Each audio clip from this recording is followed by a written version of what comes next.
Shalom. First and foremost, before I get started, I would like to give all praises, honor, and glory to where it's due to Yahweh, Bahashem, Yahushai, Bahashem, Achakodash, and double honors to the apostles and the elders of Great Millstone who were well and who taught us truth. Today's lesson will be entitled, What are your aspirations for what lies ahead? What are your aspirations for what lies ahead? Because I was watching a show last night, and after the post game interview, they had asked the main character. They asked him and said, "What are your aspirations for what lies ahead?" And when he said that, he repeated. He said, "My aspirations, my future." So what do you want your future to look like? What are you looking forward to in the future? And then when he said that, he said it to himself. And when he said that to himself, he started to get flashbacks of everything that he had to overcome to get to the point to where he was. The trials, tribulations, the hardships, the constantly working out, trying to better your game because it's like a sports show. And it started to flash back to everything that he had to endure, everything he had to overcome to get to the point to where he was. And now they asked him and said, "What are your aspirations for what lies ahead?" And I'm speaking to myself first and foremost because, as it says, that they do it for an incorruptible crown, but we an incorruptible. Let's get that real quick. It says 1 Corinthians 9, and we'll start up in verse 24. 1 Corinthians 9 and 24. Know ye not that they which run in the race run all, but one receiveth the prize? So run that ye may attain. So we got to run. We got to continue this race. As it says in Matthew 24 and 13, he that shall endure unto the end, the same shall be saved. We're going to be hated of all people for the Lord's name's sake. But he that endureth unto the end, the same shall be saved. We got to continue to run. And see if that word run goes into anything. Okay, it's not letting me. There we go. Just kind of laggy. It might not say nothing.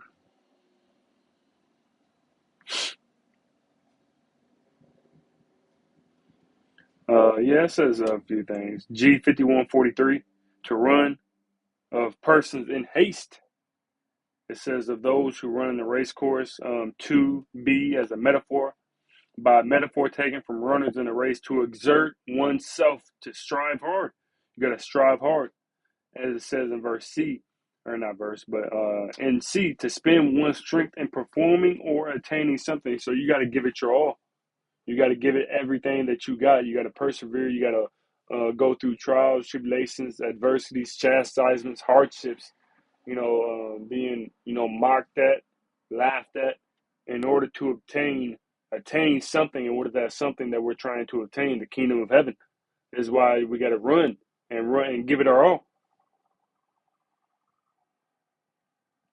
D, it's a word occurs in Greek writings denoting to incur extreme peril. Let's see what that word incur says.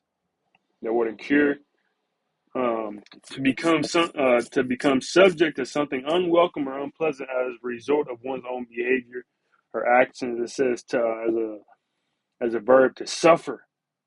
So yeah, we're going to suffer while we go through these things, because what does it say in Micah 7:9? I will bear the indignation of the Lord Yahweh because I have sinned against him.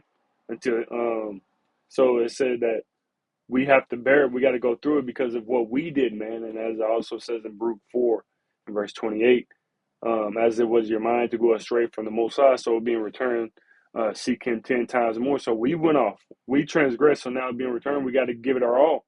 And 10 times more, man. We got to suffer. It says to suffer, experience.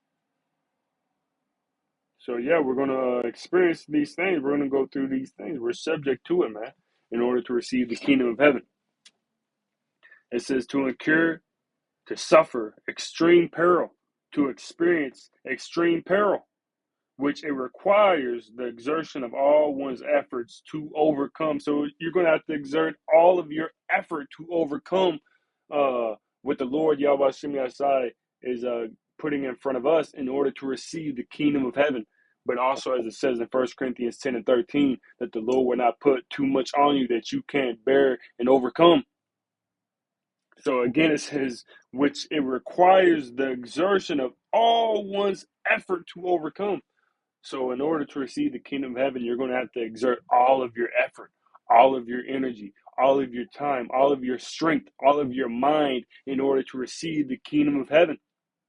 What are your aspirations? You gotta have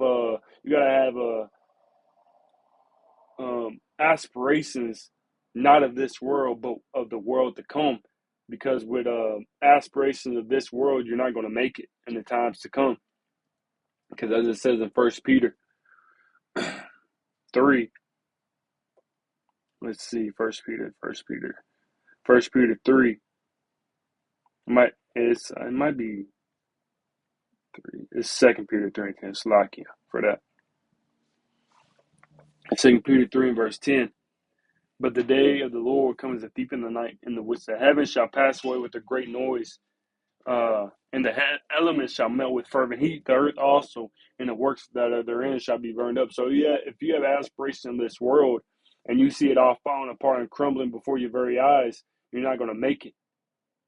Your aspirations have to be beyond this world. Your aspirations have to be beyond this society, beyond what we can see.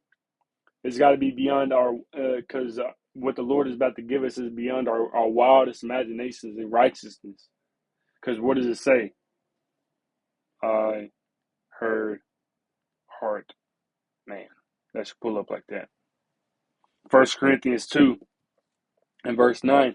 But as it is written, I have not seen nor ear heard, neither have entered into the heart of man the things which the Most High hath prepared for them that love him. So your aspirations have to go beyond this world, beyond this universe, beyond this spectrum, this dimension, man. Your aspirations can't be of getting a better job, which, brothers may get a better job, but we're not leaning on that as a security factor. We're not leaning on that as a factor to get us out of this situation.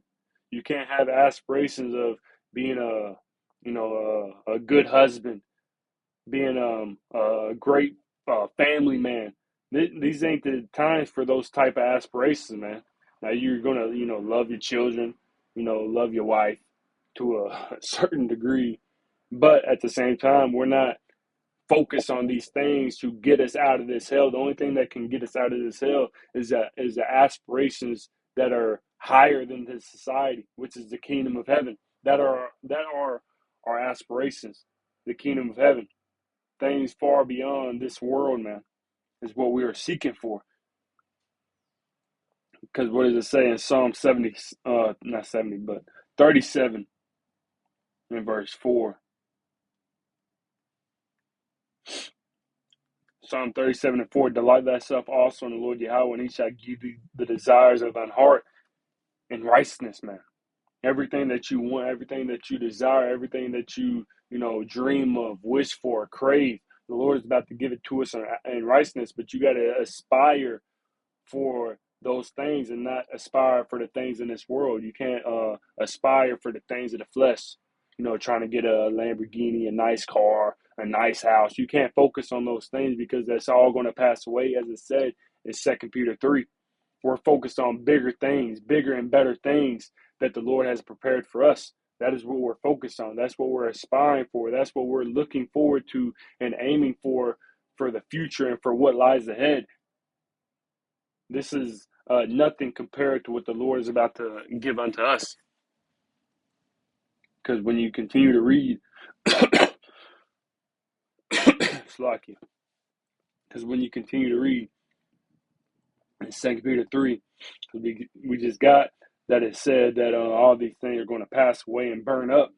And when you continue on in verse 11, it says, seeing then that all these things shall be dissolved, what manner of person are you to be in all holy conversation and godliness? So understanding and realizing and coming to the understanding that all these things are going to be dissolved, everything is going to be destroyed, everything, life as we know it is going to be changed, and society as we know it is going to be done away with. What should your aspirations be? What should you be thinking about? What should you be meditating on? What should you be focused on? What should you be aiming for, striving for, reaching for, aiming for, man? And I'm speaking to myself first and foremost. What are your aspirations for what lies ahead? It says, verse 12, looking for and hasting unto the coming of the day of the Most High, wherein the heavens being on fire shall be dissolved, and the elements shall melt with fervent heat. The elements are going to melt, man. Every life, as you know, the aspirations that these worldly people have, as we know it, is going to be done away with. But the aspirations that the elect have is going to last forever. Because the aspirations of this world is not going to lead you to safety, but the aspirations of the heavenly things is going to last forever and lead us to safety, lead us to rest, lead us to everlasting life, man, to peace. Verse 13, 2 Peter 3 and verse 13. It says, nevertheless, we, according to his promise, look for new heavens and a new earth wherein dwelleth righteousness. These are our aspirations. These are our hopes, our dreams, our cravings. This is what we seek for, man. Because when you get that word seek now, it's zeteo. I love going into this word. Where's it at? Well, this is look here. It might be another one is seek for, but this is a great one as well. G4328. It says to expect. Now, when you get that word expect, to look up, to regard something as likely to happen, and we don't see this as likely to happen. It is going to happen. Believe that something or someone or something will arrive soon, and we believe that Yahweh Shai is going to arrive soon. Because what did he say in John the 14th chapter? He said, "If I go to prepare a place for you, I will come again and receive you unto myself, that where I am, there ye may be also." And we believe in Yahweh Shai's words. We believe in Yahweh Bashim Yahshai's words. They are faithful and true. We get some synonyms: to anticipate, to await, to look for, to hope for, to watch for, to look forward to be prepared for. You got to be prepared for, man. Foresee, to prophesy. We foresee this, man. We envision this, man. We expect it. It says whether in thought and hope or in fear, to look for, to wait for. We're waiting for this, man. These have to be your aspirations. You got to be crazy in order to receive the things that the Lord is about to give unto us. We, according to his promise, look for new heavens and a new earth wherein dwelleth righteousness. Because we're tired of this wickedness. All the aspirations of this society, of this world, the hopes, the dreams, it's all wickedness. It's all vain. It's all it all will decay, man. But we have a much larger mindset of what is to come. I believe that's in Colossians, second chapter, maybe the third. Colossians 3 and verse 2.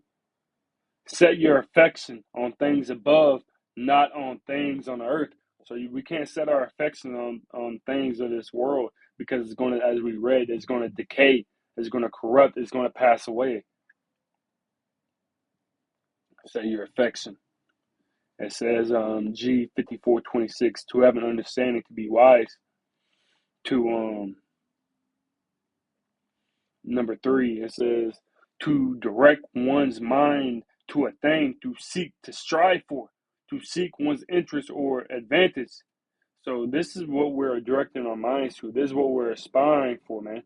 The kingdom of heaven, things above, and not things beneath, not things below, not things of this world. This is what we're interested in. This is what we're setting our affection on, man.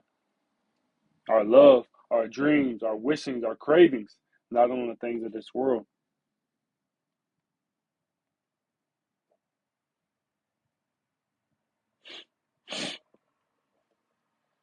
I believe there's another one in Matthew 6. Going to set your treasures, show up your treasures in heaven.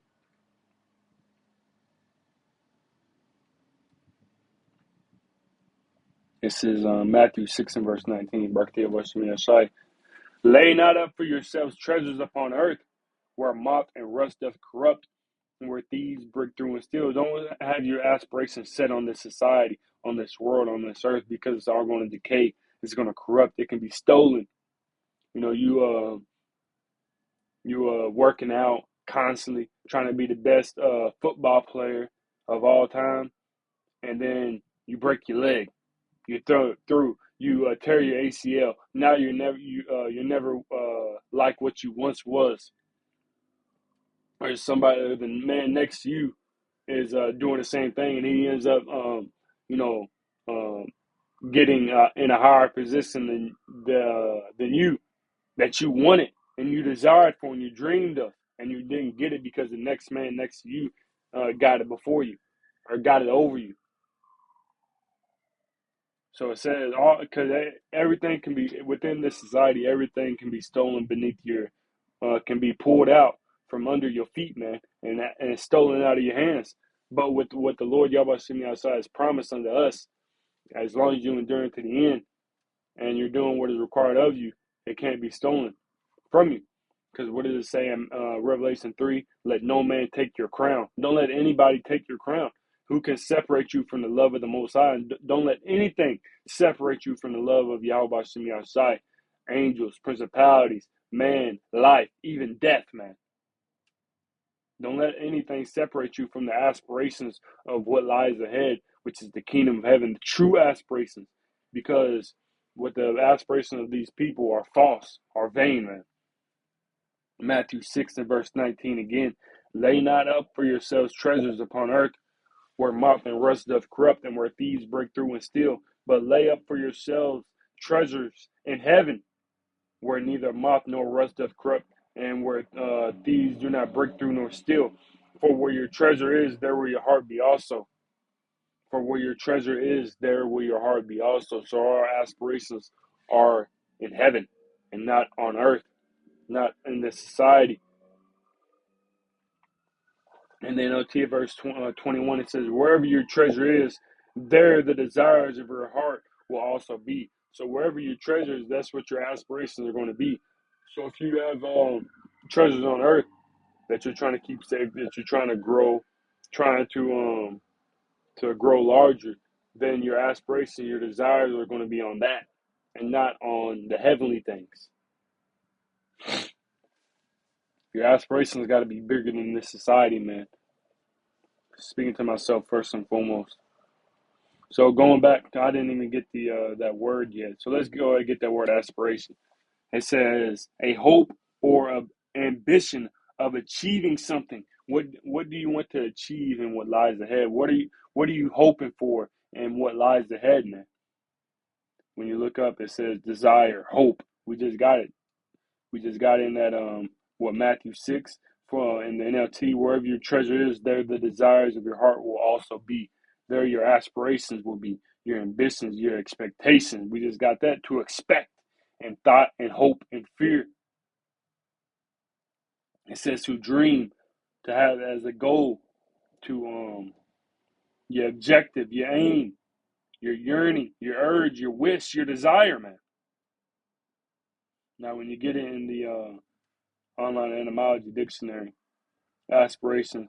It says when you jump down, it says the meaning: steadfast longing for a higher goal, earnest desire for something above one. We're searching for something above us, above this society, above this world, which is the kingdom of heaven, man. These are higher goals that we are searching for, yearning for, wishing for, dreaming for, striving after, aiming for, man.